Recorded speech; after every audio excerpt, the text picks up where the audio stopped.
You ever feel like you're doing just fine on a flight? Seatbelt clicked, headphones in, not bothering anyone, only to catch a subtle side eye from the flight attendant? No turbulence, no crying babies, just a vibe. Well, turns out there's a long list of things passengers do that quietly drive flight attendants up the wall. And if you're not careful, you might be doing one right now. So buckle up, because today we're spilling the tea on what flight attendants secretly hate and what they wish you knew before your next flight. Let's get this one out of the way. Your flight attendant isn't flirting with you. They're doing their job. Smiling? It's part of the uniform. Being friendly? Literally in the training manual. That long eye contact? Probably them zoning out while planning their next galley inventory check. And yet, every week, someone decides it's time to shoot their shot mid-beverage cart. One flight attendant put it perfectly. We're not here looking for a hookup. We're here hoping the Wi-Fi actually works today. And those mile-high club jokes? Yeah, not funny, not original, and definitely not happening. That tiny bathroom isn't romantic. It's barely functional. Now, if you genuinely think you've made a connection, here's the move. Wait until after landing. Hand over your number discreetly and let them decide, on their own time, not in front of 26B holding a ginger ale. Better yet, match with them on Tinder when you land. If it's meant to be, swipe right will take care of it. We get it, you've got followers to impress. But flight attendants didn't sign up to be extras in your funny little prank or surprise reaction video. In fact, most airlines have strict social media policies for crew, and having their face pop up on your channel? Not a vibe, especially not when it's filmed secretly. One flight attendant said the worst moment of her career was getting pranked on camera by a YouTuber mid-flight, only to see herself trending the next day for reacting professionally. Go figure. So next time you're tempted to sneak a recording while they're working, maybe don't. Filming them mid-shift doesn't make you clever. It makes their job harder. Odds are they'd rather finish service than end up in your comment section. Let's talk about main character energy. You know the type. Filming every step of their boarding process like it's a red carpet event, narrating loudly into their phone, or trying to squeeze in a full-blown TikTok dance routine in the aisle. It might feel fun and spontaneous in your head, but to everyone else around you, including the flight attendants, it's just chaos. Cabin crew aren't there to be your camera crew. They're juggling time, safety, and 100 other needs, not figuring out how to frame your best angle midair. And while you're trying to go viral, they're the ones fielding complaints from annoyed passengers who just want to read their book in peace. So here's the reminder. The plane isn't your stage. It's a shared space. And the real main character on any flight? Safety. Quiet, unglamorous, and completely uninterested in your subscriber count. Take the selfie, save the dance for the terminal, and let the rest of the cabin enjoy their flight without becoming extras in your travel vlog. Yes, flight attendants are friendly. Yes, they smile, make eye contact, and sometimes even crack a joke. But that doesn't mean they're just hanging around hoping someone in 17C wants to talk about their weekend. Believe it or not, they're busy. Like, actually busy. From checking equipment to managing special meals, keeping an eye on medical needs, restocking carts, juggling turbulence, and making sure no one's trying to sneak their own vodka into a Coke can, they've got a lot going on. So when you hit the call button just to say, "You looked kind of bored, I thought I'd keep you company," you're not being charming, you're being a delay. Truth is, most flight attendants genuinely enjoy helping passengers. They want to be that calm, steady presence when someone's feeling nervous or overwhelmed. But let's not forget, they're also responsible for keeping hundreds of people safe, hydrated, and ideally not lighting anything on fire. In other words, they're not bored. They're busy making sure the rest of the plane doesn't fall apart while you're looking for a mid-air chat buddy. The cart's here, the aisle's tight, the drinks are clinking, and then it happens. You look up and say, what do you have? Cue the deep, invisible sigh. Look, flight attendants know you can't memorize every drink option. That's totally fine. But asking them to repeat the entire list again, just so you can take another 5 seconds to decide between apple or orange? Not ideal. Here's the smoother move. If you're unsure, just ask directly, "Do you have ginger ale?" Or say, "Can I have a second to decide?" Quick, clear, respectful. What slows everything down is turning that moment into a full-blown drink negotiation while the cart's stuck in the aisle and half the row behind you is dying for a cup of water. Help them help you. Don't make them do the menu monologue for the 10th time today. It's easy to think of flight attendants as in-flight servers, handing out snacks and saying chicken or pasta with a smile. But here's what a lot of passengers forget. Their number one job isn't service, it's safety. Before they poured a single soda, they trained for weeks, learning how to evacuate a burning plane in 90 seconds, handle medical emergencies, and shut down any security threat at 35,000 feet. They didn't spend all that time mastering seatbelt demos just for fun. So when they say you can't use your own bottle of alcohol, or that your bag can't stay on your lap for takeoff, that's not them being uptight. That's them following federal safety policy. Because if something goes wrong, every second counts. Respecting those instructions isn't about nitpicking rules. It's about trusting the people trained to keep you alive when everything goes wrong. They're not there to ruin your vibe. They're there to make sure everyone, including you, gets to the destination in one piece. Forgot diapers for your baby? Didn't bring your insulin? Left your inhaler and checked luggage? For the crew, it's not a casual oops. It's emergency improv with 150 witnesses. Sure, if you ask kindly, they'll try their best. They might MacGyver a diaper out of a sanitary pad and a pillowcase, or make an announcement asking if anyone on board has a spare EpiPen. But deep down, they're wondering why this wasn't packed in the first place. Let's be clear, they're trained to handle real emergencies, not to play cleanup crew for problems that could have been avoided with a little planning. When you board unprepared, it's not just inconvenient. It pulls time, focus, and resources away from passengers who truly need assistance.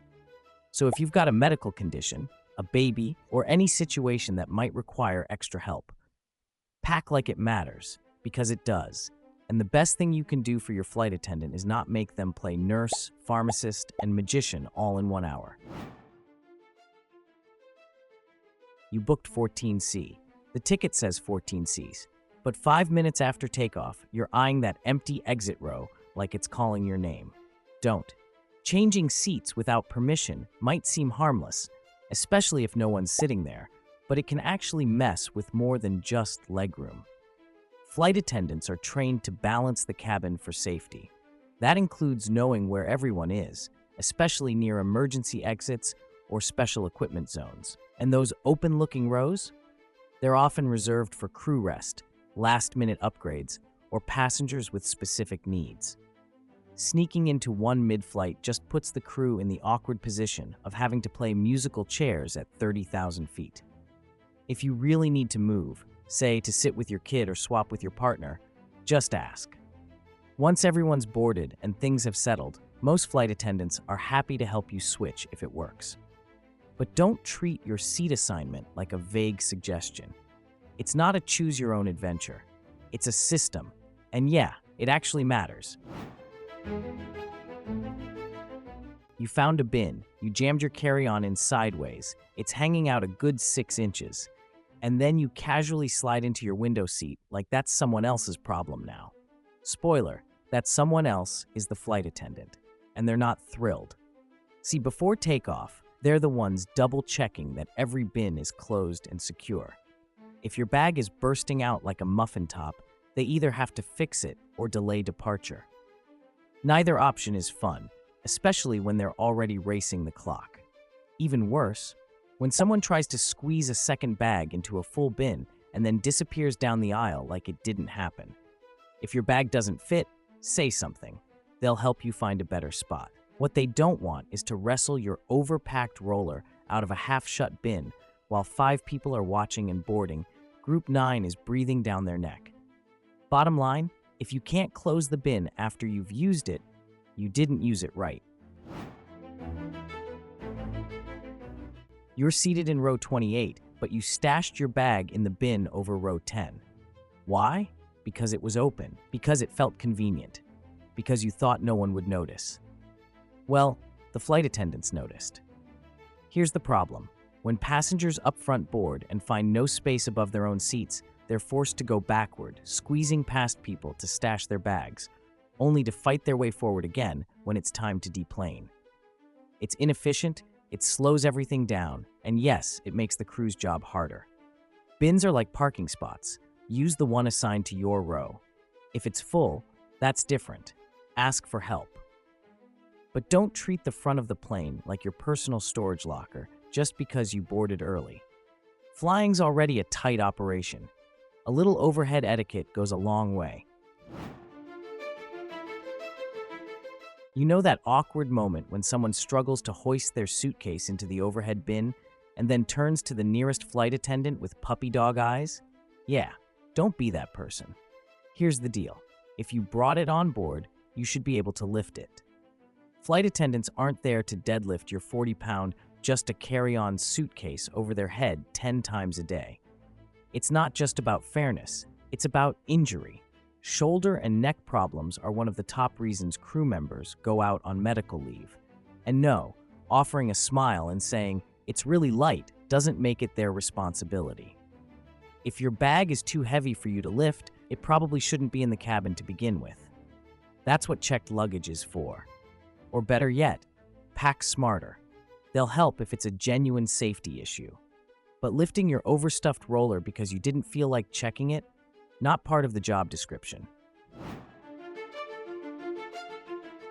If you're flying with a baby, flight attendants get it. They've seen it all. Mid-air meltdowns, snack explosions, mystery smells. But there's one thing they really wish you wouldn't do. Hand them a used diaper. Yes, it happens, more than you'd think. Even worse, some parents try to flush it. Spoiler, airplane toilets are not built for that. What you get is a plumbing nightmare cruising at 35,000 feet, and a whole lot of angry people in line for the lav. Here's the better move. Bring disposal bags. Use the trash bin in the lavatory, or hold on to it until the trash cart comes around. Double-bagged, sealed tight, and ready to go. They're trained for emergency landings and in-flight CPR, not surprise diaper deliveries. So please, for everyone's sake, dirty diapers stay with you until you can toss them properly. We know you're trying to be polite. Maybe you don't want to shout. Maybe the cabin's quiet and you're trying to keep it low-key. But tugging on a flight attendant's sleeve? Nope. Even if it's gentle, even if it's just a tap, it still makes them flinch. They're carrying trays, balancing hot coffee, maneuvering through turbulence, and suddenly someone grabs their elbow like they're hailing a cab. It's jarring, it's uncomfortable, and honestly, it's kind of weird. The fix is easy. Use the call button. That's what it's there for. It's discreet, it's efficient, and it doesn't involve surprise shoulder grabs. Or if they're nearby, a soft "excuse me" and a small wave works just fine. Hands-free, stress-free, and no one ends up spilling ginger ale down their apron. Bringing your own reusable bottle? Great. Love that for you and the planet. But asking the flight attendant to fill your 32-ounce hydro flask to the brim? Not so great.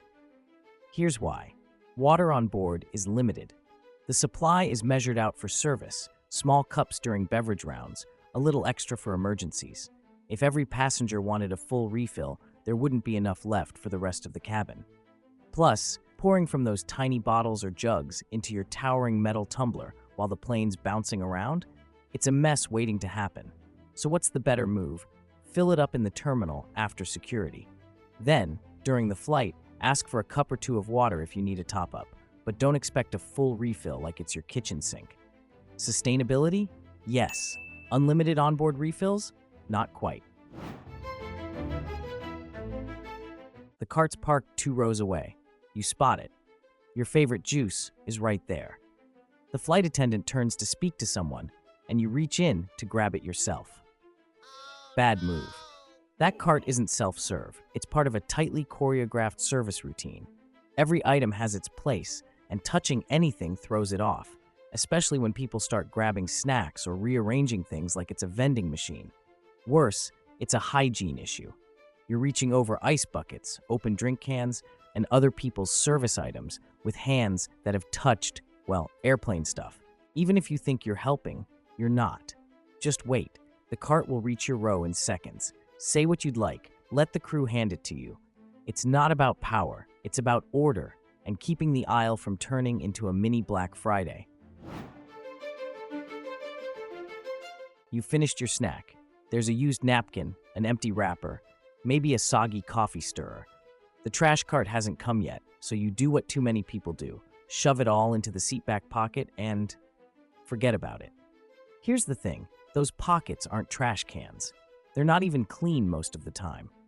And when you leave your mess there, guess who has to reach in and fish it out? Yep, the flight attendants. Usually between flights, usually in a rush. Worse, some passengers act like they're being subtle, cramming a banana peel under the safety card like no one will notice. Spoiler, flight attendants notice. Everyone does. When the trash bag comes around, that's your moment. Toss your stuff then. Not while they're mid-beverage round, not while they're trying to secure the cabin, and definitely not after you've already left a whole crumb ecosystem behind.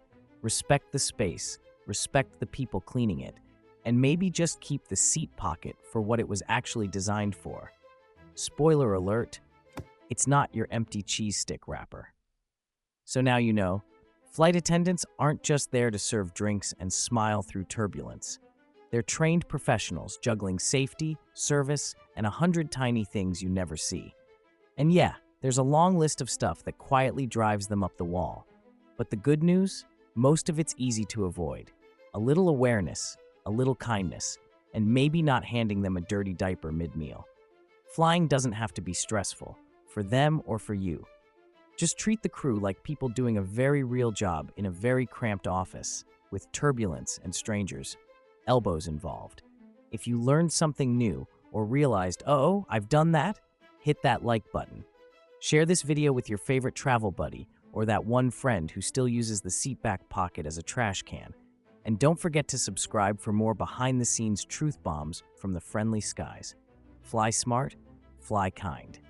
And next time you board, maybe leave the tuna sandwich at home.